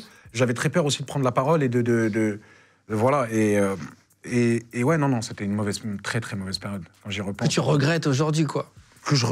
Ça va paraître fou ce que je vais dire, mais je regrette pas. Parce que sans ça, j'aurais pas rencontré ma femme. Sans avoir rencontré ma femme, j'aurais pas d'enfant. Et au jour d'aujourd'hui, moi, mon épanouissement, il passe tellement plus par ma famille et les activités annexes que j'ai que par la musique. Voilà. Et puis je pense que je suis content aussi d'être là pour, entre guillemets, en témoigner. Parce qu'on est dans une société qui laisse tellement plus place à l'erreur que je veux bien faire comprendre aux gens que vous avez le droit de vous tromper, que c'est normal de faire des erreurs, ça fait partie de notre construction sans vouloir faire influenceuse. Peut-être qu'on va avoir notre moment violon. Et surtout que c'est tout ça qui nous bâtit. Et je pense qu'au bout d'un moment, on a tous le droit à un bonheur ultime dans notre vie et ce moment arrive parce qu'il est orchestré par tout ce qui a pu être et dans chaque mal, il y a un bien. Vraiment, je pense ça. On va finir sur ta période un peu sombre, après on va arriver justement sur ton fils, ta femme et tous les trucs un peu cool. Et pour bien comprendre le perso, il faut que je passe par toutes les étapes. Hein, non, mais moi je suis là pour ça. Bassem, c'est pas jugé toujours, c'est ça? Non. Et t'as fait combien de provisoires? J'ai fait 1 mois et demi. 1 mois et demi? 1 mois et demi, ouais. Comment t'es reçu en prison? Bah écoute, le vrai truc sur la prison, c'est que je suis pas reçu du tout. C'est-à-dire qu'immédiatement, je vais en isolement médiatique. Ah ouais? Et ça, c'est pas du tout de mon ressort. C'est-à-dire que j'arrive dans la prison et je sais même pas comment on appelle son rôle ou quoi, mais l'une des chefs de la prison me prend dans son bureau et me dit « Monsieur Bourguiba, allez hop, tout de suite, dès arrivant, vous passez en isolement médiatique. » Donc c'est-à-dire que tu vois personne de la journée? Personne de la journée, ouais. Personne de la journée. Mais je discute un peu avec des gens par la fenêtre, des co-détenus qui sont aussi dans cet isolement médiatique. Et j'apprends au fil des jours que mon co-détenu, enfin qui n'est pas dans la même cellule que moi, mais qui est en face de moi... C'est des gens connus? Non, pas forcément. C'est des gens qui se sont battus ou trucs, quoi. C'est-à-dire que c'est l'isolement, mais chacun est isolé pour une raison différente. Donc moi, on appelle ça isolement médiatique. Et le mec qui est en face de moi, donc la cellule en face de moi, qui est là aussi pour isolement médiatique, c'est Nordal Lelandais. Mais non. Ouais. Lunaire. Je te jure, je pourrais, même si j'y ai passé 1 mois et 10 jours, je pourrais faire une série sur une fiction sur cet isolement-là, qui est complètement fou. Et à 2 cellules à côté, on a un transsexuel qui n'a pas encore fini de faire ses opérations, donc qui a encore ses parties génitales masculines, et qui a déjà commencé les opérations du haut, la transformation de la voix, qui lui aussi, pour ne pas avoir de soucis avec les autres détenus, est en isolement médiatique. Et j'assiste à des discussions le soir lunaires entre Nordal Lelandais et le trans, comme on veut, et Nordal Lelandais. Ouais. Vous discutez à 3. Entre on va pas prendre le pronom pour pas se faire attaquer. Ouais. Entre transsexuel, Yel. comme eux, Yel, si c'est le terme qu'ils ont choisi, et Nordal Lelandais. Ah là là. Et Nordal Lelandais, tu te dis quoi? Ah non, on discute pas. Lui, c'est un tueur en série. Je te mens pas, j'ai essayé d'éviter les contacts au plus possible, mais j'entendais les discussions, notamment un soir où, là, franchement, je te mens pas, j'ai eu une crise de fou rire, mais je pense que c'est dû à un autre truc, tu vois, où les détenus le titillent parce qu'il passe à la télé, Nordal Lelandais. Et ils lui disent, ouais, il y a ton cousin et tes trucs qui s'est exprimé à la télé. Et là, je l'entends qui dit quoi? C'est faux, c'est des acteurs, ils sont payés. C'est vrai? Ils sont payés, ils veulent me faire plonger. Ouais, bon là... Et donc, ouais, j'ai éclate de rire après, voilà. C'est compliqué. Je sais que ma mère a eu une interaction avec la mère de Nordal Lelandais, où la mère de Nordal Lelandais est venue voilà, avant les parloirs, elle lui a dit, voilà, vous savez, madame, parce que ma mère était identifiée comme la mère de Sadek quand elle venait me voir. Elle m'a dit, vous savez, madame, je suis la mère de Nordal Lelandais. Et ma mère lui a répondu, vous savez, madame, même Hitler avait une mère. Donc... Ah, elle a répondu ça. Ah, ma daronne, elle est dans un punchline sec. Ah, wow, Ouais. Rappeuse. Ah ouais, fort. L'album de la daronne, peut-être. Hein. Et Peut-être c'est ça. et t'en pars au bout d'un mois et demi, t'es content d'en sortir? Très content. Très content. J'ai eu une période carcérale qui a été vraiment anecdotique par rapport à ce que d'autres peuvent vivre ou quoi, mais je pense qu'on n'a pas besoin de rester 10 ans en prison pour comprendre le fonctionnement et être privé de sa liberté, même si les conditions ne m'ont pas paru à moi, je veux dire, inhumaines ou truc. J'ai pas senti le truc de la difficulté. La vraie difficulté, elle est psychologique dans le fait de quelqu'un te dit à quelle heure tu dors, à quelle heure tu te réveilles, à quelle heure tu trucs. Ouais, bien sûr, bien sûr, bien sûr. Et je me rappelle un peu de liberté. que... Et la liberté, ça commence par là. Mais même, j'attendais 6 heures du matin, parce que même si je suis pas resté longtemps, j'ai fait passer le temps. J'avais un running gag, en fait, tu vois, comme le canapé des Simpsons qui change au début de chaque épisode. Oui. Moi, ce que je faisais, c'est que le maton qui venait vérifier si j'étais encore en vie, dès que je l'entendais qui arrive dans les trucs, je m'assurais que dès qu'il ouvre dans ma cellule pour voir si je suis bien vivant, il voit à chaque fois un truc de ouf. C'est-à-dire, hein, une fois il ouvre la cellule, je suis en train de tourner sur moi-même comme as. Un jour, je suis en train de me taper la tête contre le mur. je lui fais que des phases, histoire qu'il se dise... T'arrives à parler au maton quand t'es en isolement ou même pas? Bah, en fait, les matons, ça reste... c'est des humains, quoi. C'est comme les flics, c'est comme ça, tout. Il y en a qui sont non, mais dans cool, le sens, ils ont pas le droit de te parler, tu vois. Non, ils parlent, ouais. Et puis, chacun évade son petit commentaire, de trucs, etc. Ah ouais. Je vais te poser les rumeurs qu'il y a sur toi. Je fais souvent les 10 rumeurs de l'invité. Tu me dis si c'est des vraies ou des fausses, ok? Il y a vraiment de tout, en plus, sur toi, donc c'est très riche. T'aurais pissé sur un voisin depuis un balcon? Ouais, c'est vrai. Depuis ton balcon? C'est vrai, il y a prescription et je me suis fait déglinguer pour ça. C'était à cause du film Ça, le clown, le premier. Ouais. Et donc, il y avait ce truc où, en fait, ce clown pouvait apparaître dans les canalisations. Et comme je t'ai dit, j'avais un imaginaire très développé. Moi, c'était limite si je le voyais, quoi. Je suis en train d'aller aux toilettes, c'est limite si je vois pas l'eau qui commence à trembler. Et donc, j'avais très peur d'aller aux toilettes. Et j'étais petit, hein, j'avais 7-8 ans, et j'ai fait pipi par mon balcon. Et là, j'entends « Bon Dieu de merde !» Un voisin... Et pissé sur la tête de quelqu'un. Ouais, un voisin antillais qui habite à l'étage juste en dessous est venu sonner à la maison. Il a parlé avec mon père. Mon fils. Ah ouais, ça a été une histoire pissé sympa. sur la tête du voisin. Ouais. Tu serais devenu bon acteur à force de te faire contrôler par la police? Non, je dirais pas ça, mais c'est vrai que dans les contrôles de police, j'ai toujours su me débrouiller. Tu serais fan de Johnny Hallyday, d'où Johnny, etc., machin. Un vrai fan de Johnny? Non, ça c'est pas vrai. J'ai beaucoup de respect pour... évidemment, ouais, évidemment. bien sûr. Enfin, Sûr. sa famille. Là où il est, ouais. Non, j'ai beaucoup de respect. Parce qu'on dirait une Biden. Alors, en plus, moi, je connais très bien David, en fait, son Okay. fils. Et c'est plutôt ça que je voulais dire, on embrasse la famille. Et tout. En tout cas, on embrasse la famille, évidemment, et David, j'embrasse très fort aussi.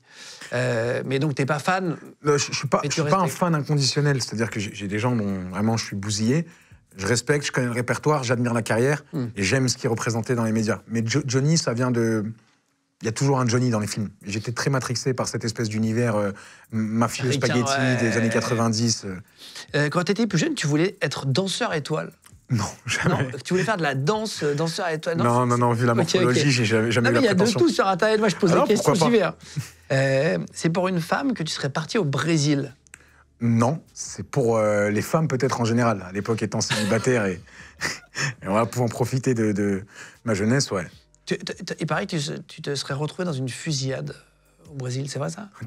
Ça, c'est Carouette qui te donne des infos. Je sais pas, j'ai appelé tout le monde que je connais en commun. Ah, c'est l'instant mytho de ouf. Mais ouais, je me suis retrouvé dans une fusillade au Brésil. Je sais où je vais être catégorisé, mais bon, j'y peux rien en même temps de vivre des choses, les gars. Désolé si vous êtes que devant Fortnite. Non, mais exactement. Ça arrive de vivre des trucs, donc vas-y. En fait, encore une fois, mon problème, c'est que je suis long parce que j'aime bien être précis dans les détails parce qu'ils ont de l'importance.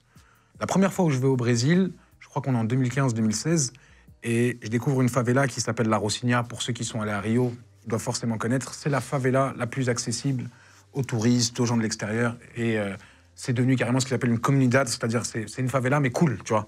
On veut accueillir, on veut participer, on veut échanger avec les gens. Dans cette même favela, je reviens 2 ou 3 ans plus tard, et j'ai un ami à moi que j'embrasse qui s'appelle Frances, et lui, il va rigoler en voyant ça. Et donc, c'était mon guide sur place au début, mais on est devenus amis. Il me dit, ouais, on va à Vidigal et tout. Non, je dis, ah ouais, chaud. Je venais d'arriver. Ah, chaud, on y va.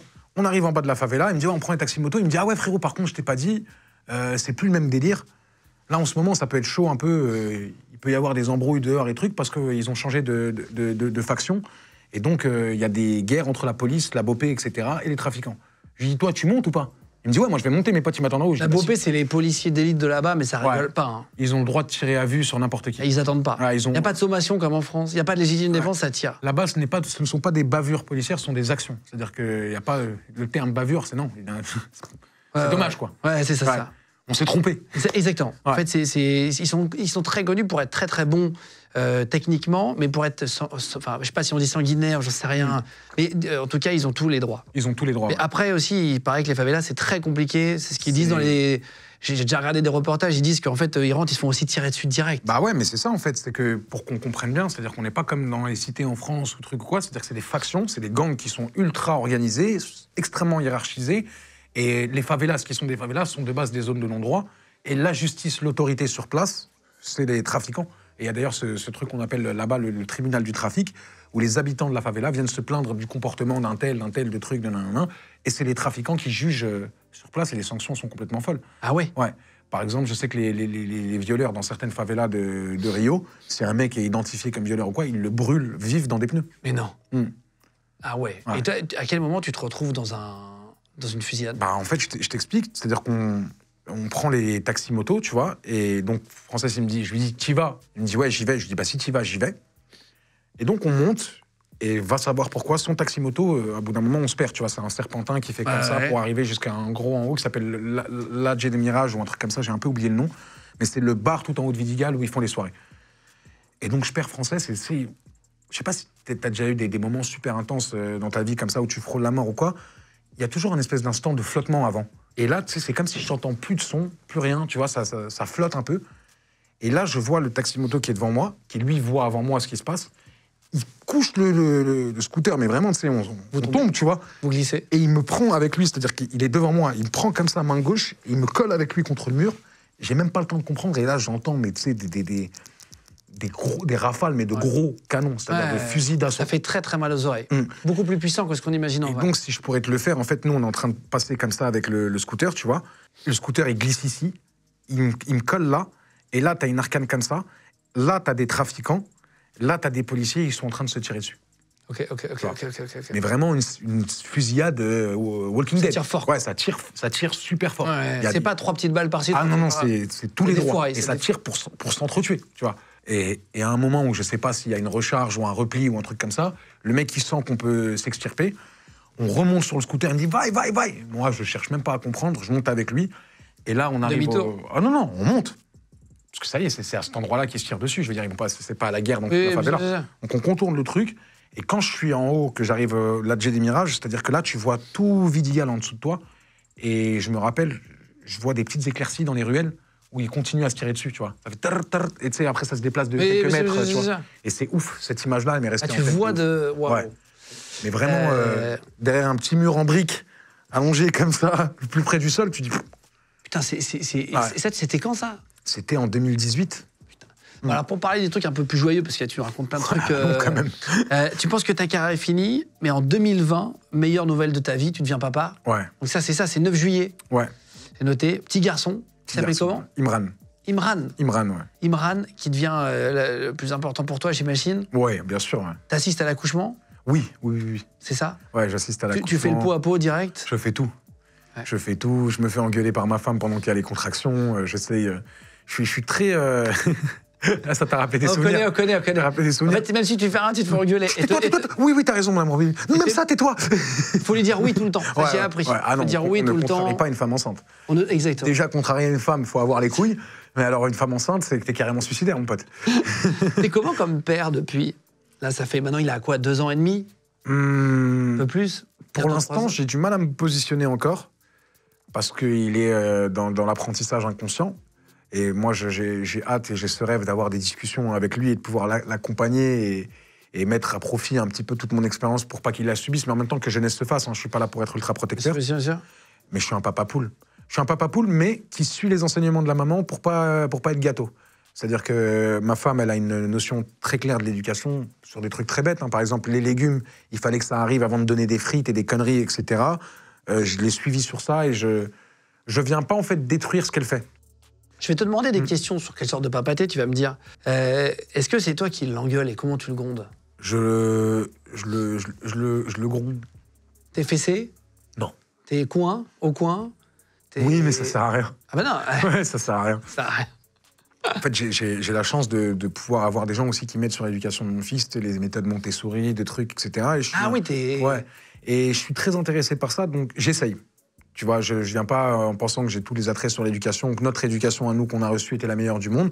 Donc je suis très ouvert sur les techniques, j'essaye et je prends ce qui marche dans ça, tu vois. Par exemple, une technique qu'on m'a appris, mon fils mordait les autres enfants et j'arrivais pas à comprendre d'où ça venait ou quoi. Genre, on m'a expliqué que des fois c'était explicable, des fois c'était non explicable. Mais surtout, ce qu'il fallait faire, une technique que j'ai fait et qui marche avec lui, c'est que c'est aussi parfois une recherche d'attention. Parce que quand tu vas mordre un enfant, il sait que le truc derrière, c'est papa qui vient, qui l'engueule. Et ah oui. Donc, ce que je fais maintenant, plutôt que de l'engueuler lui, non, on ne mord pas et tout, je vais m'occuper de l'autre enfant. Et bizarrement, ça... Ah, tu veux dire pardon? Oui. Machin, Non, même pas pardon, ça va, tu vas bien, et truc. Et je le calcule pas du tout. Et du coup, il est là comme ça en... Ah, mais je viens de mordre, là. Donc, ouais, c'est moi qui dois regarder. Ouais. Je pense qu'ils sont dans une recherche d'attention, qu'elle soit bonne ou mauvaise à ces âges-là. Comment est-ce que tu le fais s'endormir? Est-ce que c'est toi qui le couches? Question de papa, là, on passe à autre chose. Hein. Ça m'arrive. J'ai beaucoup délégué sur ma maman en me disant que oui, c'était même pas question de son rôle, c'était ça marche avec toi, donc vas-y. Mais comme ma femme fait de l'équitation et a un assez haut niveau, des fois elle a des concours de saut d'obstacles internationaux, etc. Donc je dois aussi tenir ce rôle. Et je suis pas pour que la nanny, tu vois, si on a une nounou ou quoi, je suis pas pour ce truc de babysitter qui ait plus de contact avec oui, bien sûr, c'est ça. Donc j'ai trouvé mes techniques et c'est raconter des histoires, on se refait la journée. Je lui fais des petits câlins derrière la nuque, comme ça, j'essaye d'apaiser, d'avoir une voix douce et voilà. Et c'est toi qui lui fais à manger? Ça m'arrive de lui faire à manger, ouais. Ça m'arrive de lui faire à manger. Tu sais cuisiner un peu, ouais? Ouais, je cuisine très bien. C'est vrai? Ouais, je cuisine très bien. J'ai eu ma femme grâce à ça, j'ai des recettes extraordinaires. Ah, c'est vrai? Ouais. Pourquoi elle est de quelle origine? Ma femme, elle est algérienne, mais je l'ai eu grâce à une recette bien française qui est la tartiflette. Ouais. Je fais une très bonne tartiflette halal. Ah, c'est vrai? Ouais. Je lui croirais manger du porc, Guillaume, j'en suis sûr. Si tu veux, on fait le blind test, tu verras. C'est quoi ton moment préféré avec ton fils dans la journée? C'est quand je joue avec lui, faire des activités dans ce qu'on appelle les soft play, tu vois, c'est ces espèces de grands trucs en intérieur où il y a de la mousse, des toboggans partout et tout. Et là, je me régale avec lui. Ah, j'adore. Il y a des comment ça s'appelle, des trampolines. Ouais. Ça, les gosses adorent. Tu peux sauter avec eux dans une piscine à boules, machin, tout ces trucs-là. Ouais, de ouf. Ah ouais, c'est les meilleurs moments ever. Moi, je kiffe de ouf ça. C'est rigolo. Et avec ta femme, tu es toujours avec elle, oui. avec la même maman? Ouais, toujours. J'ai la chance d'être encore marié. Ça fait quand même 5 ans maintenant. Et d'ailleurs, on a été mariés religieusement pendant 5 ans. Et je lui ai fait ma demande en mariage officielle cette année. Ah, c'est vrai? Attention les gars, vous voyez Sadek en truc, non. Et les meilleurs moments, ils sont pas filmés. J'ai fait un truc super sympa. En fait, j'ai fait le goujat pendant une semaine, juste avant son anniversaire, le 31 janvier, où j'ai invité 40 personnes de son club d'équitation, son cercle d'amis, etc., dans le restaurant d'un de mes amis. On a fait une belle soirée. Et en surprise, nous, on habite à l'étranger. Je lui ai fait venir son papa, qui était jamais venu là où on habite. J'ai fait ma déclaration de mariage et je lui ai offert ma bague de mariage. Devant tout le monde? Ouais. Ah ouais. On t'a rattrapé un peu de... Ouais. Les 1 mois et demi de prison, tous les trucs. Ouais, et puis pas mal de choses. Elle a quand même bien souffert avec moi. Il fallait au bout d'un moment que ce soit rentable. Ouais, c'est ça. Elle avait pas misé sur le bon cheval jusque-là. Non. Et te mettait la pression. Mais elle l'a bien fait bosser, le cheval. Et te mettait la pression sur le mariage, ouais? Du tout. Pas du tout? Du tout. Regarde, tu vois cet anneau que j'enlève jamais, ça a été ma dot. C'est un anneau en fer tordu. Et c'est ce que mon beau-père m'a demandé. Parce que pour lui, c'était une demande que le prophète de l'islam, donc Mohamed, paix et bénédiction soit sur lui. C'est une formule qu'on dit en général quand on parle de lui. De ce qu'il m'a dit, j'espère ne pas dire de bêtises, mais c'est la dot qu'il a donnée à sa femme, etc. C'est-à-dire que ça se matérialisait à travers ça. Et il voulait rien d'autre. Ok. Donc ça m'a énormément touché. Je suis vraiment tombé sur une belle famille qui m'a accepté, qui m'a énormément apporté. Et donc, petit à petit, j'ai qui t'a soutenu, ouais, bien sûr. Et en 2021, tu dénonces, parce que tu habites à Dubaï, quand tu dis où vous habitez, etc. C'est ça, tu habites à Dubaï. Tu dénonces les influenceurs. Pareil, tu suis un peu Tu t'es déjà fait arnaquer, toi Non, mais c'est pas ça. C'est plus, il y a un moment où je trouve que ça partait trop loin. Et j'avais l'impression qu'ils avaient matérialisé Dubaï en ça, en fait, tu vois. Maintenant, j'ai l'impression que Dubaï, dans le cursus français, Qui n'est pas c'est que le ça. prisme de la superficialité à l'extrême. Alors que, bon, d'accord, il y a une situation fiscale qui est inédite dans le monde entier, c'est génial et super. On paye pas d'impôts du tout? On ne paye pas d'impôts du tout. Si on a une société à Dubaï, on ne paye pas d'impôts sur les activités qu'on peut avoir à Dubaï. Donc, en l'occurrence, pour moi, c'est bien qu'il y ait eu une régulation, là, justement, parce que même si l'activité d'influence est faite à Dubaï, de Dubaï, on influence la France. Oui. Donc, tu vois, sur le truc, il faut que ce soit régulé en France, je pense. Mais sur ça, tu vois, par exemple, aujourd'hui, je suis en autoprod, c'est-à-dire que j'ai ma société, j'ai mon label, etc. Et toutes mes sociétés, tous mes trucs, je les ai complètement laissés en France. Parce que c'est important pour moi aussi d'avoir une part juste dans ce que je fais. Moi, à Dubaï, je vais chercher d'autres choses. Je vais chercher la spiritualité, je vais chercher un cadre de vie, je vais chercher un contexte. Et sur les influenceurs, je pense que, ouais, il y a aussi une part où j'ai pété un plomb, en fait. C'est bon, il y en a marre. Et je pense que je n'étais pas au meilleur moment de ma vie pour m'exprimer sur ça. Mais quand je dis ça, parce que la forme était mauvaise. Mais sur le fond, je pense qu'avec le temps, tout le monde a vu que ce que je dénonçais était d'une vraie et que j'avais raison sur ça. Et tu as dénoncé aussi les influenceuses qui font de la prostitution. Il y a eu plein de trucs. Ça, t'en as entendu parler, toi, de là-bas? Plus que parler, vu. Plus que parler, c'est-à-dire qu'au bout d'un moment, on est dans une société où l'accusation est très dangereuse. C'est pour ça que je pense qu'il faut vraiment accorder beaucoup plus d'importance aux diffamations. Parce que une fois que tu es accusé de quelque chose, dans les yeux des gens, c'est des fois même pire que l'avoir fait. Et moi, j'ai toujours pris des positions. Par exemple, j'ai soutenu des gens comme RK quand on a été accusé de violence conjugale et trucs, parce que j'en ai rien à foutre de ces tribunaux populaires de merde qui essayent de nous contrôler. Et c'est pas eux, c'est pas ces petits bouffons derrière leur ordi qui, même si là tout de suite ils me mettent en tété, vous allez rien faire. Tu vois mon téléphone, je l'ai pas sur moi. Je sors de mon téléphone, t'existes plus. Et tu vas rien me dire dans la rue. Donc les tribunaux populaires qui vont juger tout un chacun, je les emmerde. Et il est important pour moi au bout d'un moment que, accusation, d'accord, mais il faut un jugement. Est-ce que tu as fait ou est-ce que tu es juste accusé? Tu vois, et je me suis toujours dressé sur ce côté-là, Et quand tu dis on a vu, qu'est-ce que toi tu as pu voir? Oui, excuse-moi, je me suis perdu par rapport à ça. Dans les tribunaux par rapport aux tribunaux populaires, parce que pour moi, il n'était pas possible d'accuser quelqu'un sur des rumeurs. Tu vois, tout ce dont je parle, qu'on le veuille ou non, bah voilà, c'est des choses que j'ai vues, qui me sont arrivées personnellement, et dont je connais des gens qui ont fait ces pratiques, tu vois. Et ouais, c'est... Parce qu'il y avait des histoires de scatophilie. Oui, de scatophilie. Ça, c'est vrai, ces trucs-là? Ouais, bien sûr. Comme la golden shower, ça existe dans le milieu de l'escorting. Le golden shower, c'est l'urophilie, je crois qu'on appelle ça. Oui, c'est ça. Ouais. Non, mais là, c'était... bon, c'est encore... Ça va plus loin, là, encore. Scatophilie, c'est... Bah, voilà. En fait, pour expliquer un peu le truc, c'est le plaisir malsain de pouvoir se payer le tabou. Et surtout sur quelqu'un qui est déjà... qui n'a pas besoin d'argent. C'est ça leur kiff aux mecs, tu vois ce que je veux dire? C'est-à-dire que c'est pas des fans de caca, c'est des fans d'humiliation. Oui, c'est le prisme qu'ils utilisent, tu vois, mais pour te dire à quel point les gens sont dérangés, tu vois. Et en 2021, justement, Booba, pour terminer, il avait fait du bruit sur les réseaux, il en parlait, de l'achat de stream. Il parlait de l'achat de... Ça, c'est réel dans le rap? Oui, bien sûr que c'est réel. Bien sûr que c'est réel, mais c'est une chimère dont on sait que c'est là, mais personne ne l'avouera, personne ne dira que oui, moi j'achète des streams ou truc ou quoi. Et je pense que c'est venu d'un jeu malsain où en fait... dès le moment où on a lié l'artistique à de la maîtrise, c'est-à-dire à y associer des chiffres, c'était foutu. Pourquoi? Parce que l'artistique, qu'est-ce que c'est? C'est subjectif. C'est pour ça qu'il y avait des gens avant qui allaient aimer Booba, d'autres Rof, les deux se valent. On ne peut pas dire qu'un est plus fort que l'autre, mais je préfère. Sauf que maintenant, quand il associe des chiffres et des trucs, etc., du coup, pour pallier à cette... Je ne sais pas si j'arrive à bien me faire comprendre, mais pour aller dans ce truc d'effet de groupe, d'être dans le truc populaire, on va écouter ce qui fait le plus de chiffres. Tu vois, ça s'impose comme le matraquage en radio et trucs et nanana. Ça fait monter que le haut de la pyramide. C'est que, comme je le dis dans Sport de riche, avant tout, il faut quand même faire de la bonne musique. C'est-à-dire qu'en vrai, c'est devenu une guerre tu sais, parce que le rap, ça reste une compétition. Pour être dans les compétitions de chiffres et trucs, etc., bah, les gens gonflent pour exister, être, comme je disais, relevant. Et ce truc-là, malheureusement, bah, c'est un cercle vicieux, tu vois.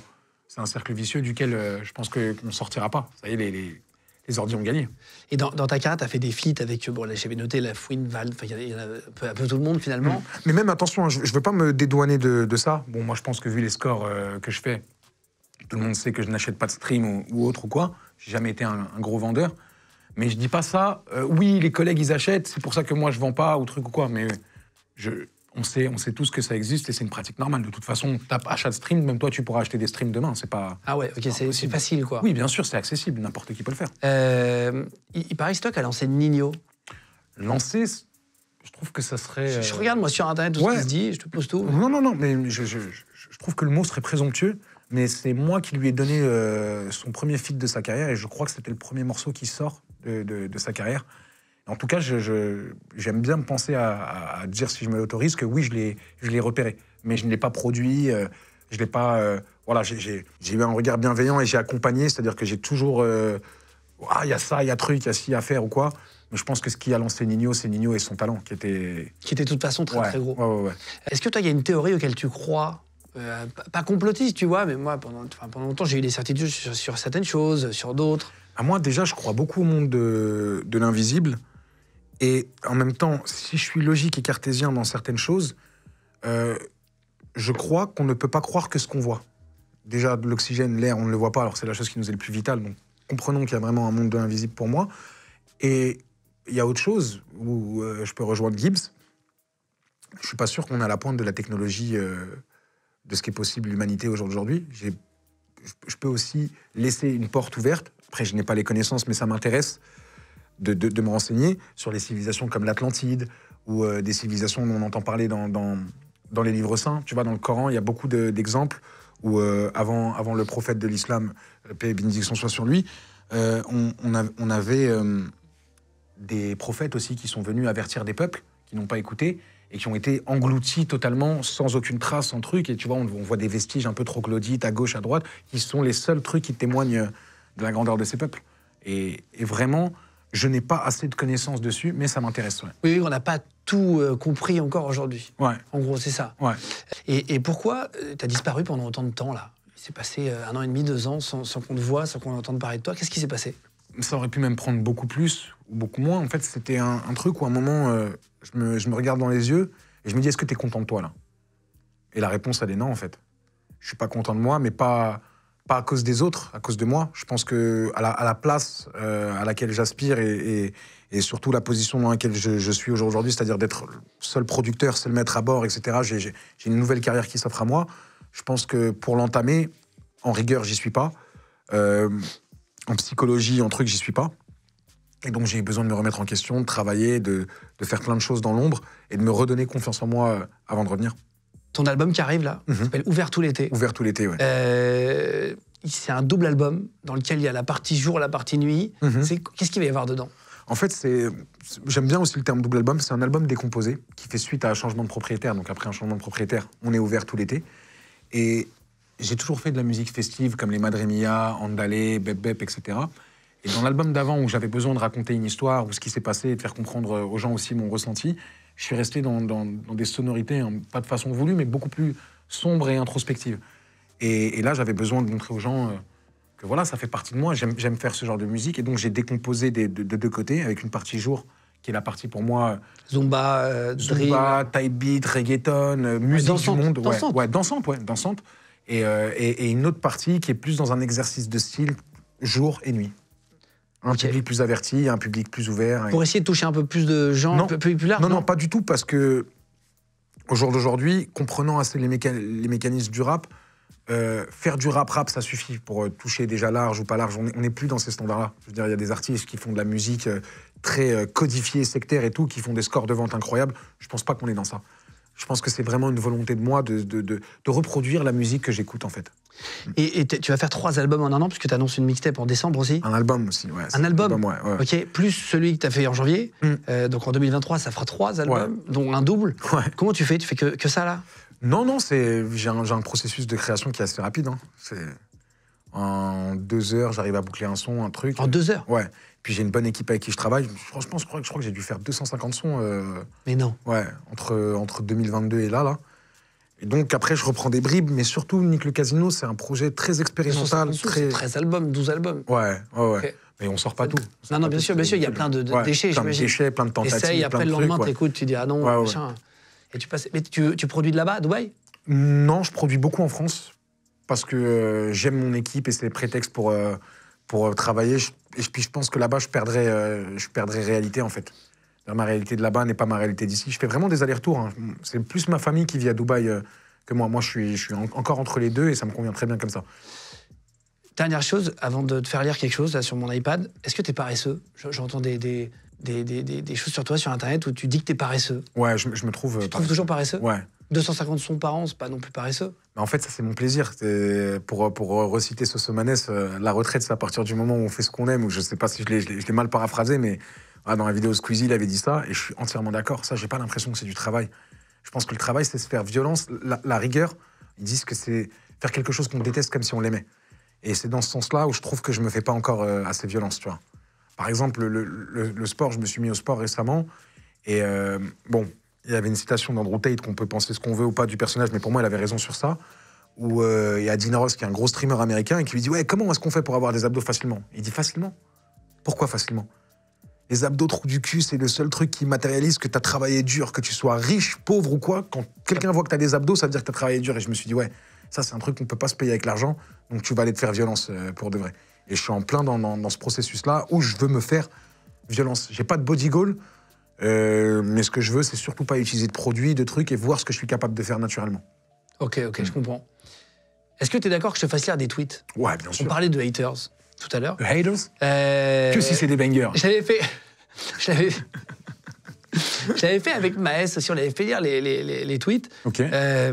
Ou c'est des commentaires, ça dépend, tweets ou commentaires YouTube sous tes vidéos. Donc je vais te donner l'iPad avec des tweets. Okay. Tu vas les lire à voix haute et tu nous dis ce que tu en penses, si tu veux répondre, si tu veux réagir. C'est un panel classique de messages de haters sur Twitter ou sur YouTube. Donc t'en as des gentils, t'en as des méchants, t'en as des fins, t'en as des pas fins. Okay. Et voilà, et tu réagis. Il faut juste que tu les lises à voix haute. Okay. Allons-y. Alors, nul, roux... Non, je rigole. Je vais te faire une petite Floyd Mayweather. Pas mal. Nul, roulette russe 8, putain... Floyd Mayweather, c'est pas lire? C'est ça? Il était taxé de ça par 50 Cent, ouais. Ah, j'ai pas vu. Il le gazait dessus beaucoup, je sais plus, il lui avait dit ouais, j'accepte de faire ça si toi t'arrives à lire une page entière d'Harry Potter. Mais non. Et c'était très marrant. Nul, roulette russe 8, putain, Sadek, qu'est-ce que tu nous fais là? Ah bah on est sur Yohan Ali. Bah, je pense que c'est une déception. Je pense qu'il a pas aimé, tu as apprécié, c'est subjectif, il n'y a rien de méchant là. Il n'y a rien de méchant. Ouais. Ça se voit, Sadek, il pue. Tu voulais des messages de haters, je t'en donne. Hein. On a pris de tous les styles, des physiques. Non, mais ça se voit. C'est-à-dire que je dégage une image odorante. Bah, écoute, je risquerais de te surprendre, parce que je ne fume que de la bœuf qui sent les pieds. Enfin, je ne fumais de la bœuf qui sent les pieds, et de la tête aux pieds, je sens le musc. Ouais, le musc qui est notre allié à nous en surpoids, pour justement transformer la sueur en parfum. Ah, c'est vrai? Ouais, bah en tout cas, moi, ça m'a beaucoup aidé. Ah, ok. Ouais. Trop intéressant. Donc, écoute, si t'as l'occasion de me sentir, tu me diras ce que t'en penses. La Zumba, c'est le truc le plus streamé, mais Sadek, il a fait un album entier de Zumba et il a fait 3 ventes. Eh ben non, mon con. Ben non. Déjà, il n'y a pas 3 ventes, il y en a presque 50 000. Et surtout, c'est pas de la Zumba que j'ai fait, c'est de la Baile Funk, et j'ai l'album qui a le plus vendu en France de Baile Funk, vu que c'est le seul. Voilà, réponse pour Luco. On ne donnera pas les pseudos en entier. Embrasse voilà. Luco, sur le HUC. Sadek, c'est une influenceuse, ouais. Ah oui, 1er août 2022, c'est vrai que j'étais dans l'influence à fond. Ouais, j'étais influencé. Ah, t'as fait à un moment donné? Bah, en fait, nous, on l'a toujours fait sur Snapchat et tout, mais on n'était pas rémunéré pour ça. C'est-à-dire que très vite, quand on a eu de la notoriété sur les réseaux, on faisait de la publicité pour les restaurants dans lesquels on allait manger, aider les commerces des copains, et trucs, etc. Et après, petit à petit, il y a une espèce de rémunération qui s'installe par rapport à ça, et c'est quelque chose que j'ai toujours fait, et contre lequel je n'ai aucun problème à partir du moment où c'est bien fait. Mais je dis pas que j'ai toujours tout bien fait. Hein. J'ai fait aussi des conneries, j'ai fait aussi des trucs qui sont préjudiciables, mais oui, à ce moment-là, j'étais un influenceur, ouais. Si ça fait plaisir. Une influence, c'est ça. Sadek, t'as 2 bras, 2 jambes, va braquer et arrête le rap. Ah, le problème, c'est que si je vais braquer, je vais me faire attraper, moi, parce que j'ai pas les capacités physiques pour pouvoir échapper à la police. Et quand je dis va braquer, c'est... Parce que t'avais dit ça, je crois. Ouais, j'ai dit ça parce que je suis énervé des prétextes et des discours complaisants qui font que c'est toujours la faute des autres ou quoi. Ce que je veux dire, c'est quoi? C'est que s'il y a un truc avec lequel t'es pas content, va braquer ta chance, provoque les choses, quoi. Et pour moi, il y a rien de mieux qui métaphorise le truc de braquer. C'est-à-dire, on tente, c'est qui tout double. Un mec qui va faire un braquage, il tente. Mais si t'avais pas dit ça par rapport à un SDF, où il t'avait dit c'est tout, un truc comme ça, tu lui as donné une pièce? C'était pas ça, en fait. Je la raconte mal, cette histoire, parce que cette interview aussi, je pense que ça se voit, j'étais complètement bourré. Et en fait, ce qui se passe, par contre, je ne reviendrai pas sur cette anecdote parce que c'est ma pensée. En fait, je suis confronté à un SDF à la sortie d'un casino où j'ai perdu énormément d'argent et il me reste des jetons. Et je crois qu'il me restait un truc comme 80 € en jetons ou quoi. Et donc, il vient, il m'en dit, et moi, je lui dis, tiens, voilà 80 € en jetons. Tu demandes à n'importe qui ici, il va te les changer, les trucs, et nan. Et je vais me poser à une terrasse de café. Et je le vois, tu vois, qui fait rien avec les jetons, etc. Il me cherche du regard et il revient à la terrasse du café. Et là, il me dit, oui, j'ai pas réussi, et trucs, et nan. Et sur le coup, voilà, j'ai eu cette réponse horrible qui était, t'as 2 bras, 2 jambes, va braquer ou nique ta mère, en fait. T'as vu, là, le monde, il est difficile pour tout le monde. Et si t'es pas capable de transformer des jetons, c'est-à-dire une valeur de 80 € qui peuvent te changer ta journée, parce que... Et ça prend 2 secondes au casino. Après, il faut pouvoir rentrer dans le casino. Surtout qu'il y a un truc aussi qu'il faut que j'explique dans le contexte. Moi, j'ai dormi 6 mois dehors, tu vois, où je dormais entre ma voiture, des caves de la cité, des trucs, parce que j'ai été viré de chez moi, parce que ma mère s'était rendue compte de conneries que je faisais et elle l'a pas accepté. Et elle osait pas en parler à mon père parce qu'il m'aurait tué. Donc, plutôt que de trucs, la solution qui lui convenait, c'était de me mettre dehors, histoire de me donner une leçon. Et quand t'es dehors, il y a quand même un truc où tu te bats, où t'es dans le sens de la débrouille. Et là, j'avais l'impression que ça allait pas dans ce sens. Mais je pense que j'ai mal répondu, quoi qu'il arrive. Ouais, je pense que c'est pas cool pour quelqu'un, parce que je connais pas la situation non plus. Évidemment. On sait jamais à qui on parle en vrai. Ouais, bien sûr. Il a vécu le matin. Bien sûr. Mais j'assume, hein. On est tous des humains, on fait tous des trucs de connards et voilà. Ouais, toi, t'as vachement de recul sur tout ce que tu as fait. Bah parce qu'en fait, j'ai tellement d'impulsivité sur l'instant où je le fais, j'ai un cri en moi qui me fait que j'ai l'impression que c'est nécessaire, que redescendu, on se dit, est-ce que c'est toujours la bonne chose? Oui, c'est ça, à froid, quoi. Sadek, il est même peut-être embrouillé avec mon voisin du dessous. Ça, il est sur tous les fronts. Je sais pas de quoi il parle. Comme quoi, t'as plein d'embrouilles, en gros. Ouais, c'est... En tout cas, ouais, j'étais sur tous les fronts, ouais. Putain, un temps, t'avais beaucoup d'embrouilles en même temps, c'est ça? Ah ouais, non, c'est une blague pour dire ouais, parce que l'été 2021, j'ai tiré à vue. Sur tout et n'importe quoi, tout ce qui m'allait pas. Voilà, j'ai vidé mon sac, j'en avais gros sur la patate. Ouais, c'est ça, t'avais besoin de te vider. Tiens, vas-y, suivant. Sadek quand il s'embrouille sur les réseaux, Sadek quand il vient casser un tête. Ouais, tu vois, ça c'est le truc de Bassem pour faire comprendre que je ne peux rien faire. Que tu te déplaces pas tout seul, quoi. Ouais, bah bon, en même temps, c'est de bonne guerre. Hein, c'est ce que tu dis aujourd'hui, ouais, ça fait partie de ta vie, et voilà, quoi. Ouais, et puis là, on est le 11 février 2020, donc c'est au moment où ça s'est passé, donc on est clairement sur quelqu'un qui était du côté de Bassem, et voilà, c'est normal. Sadek, il est gros 1 an sur 2, NDR, c'est fou.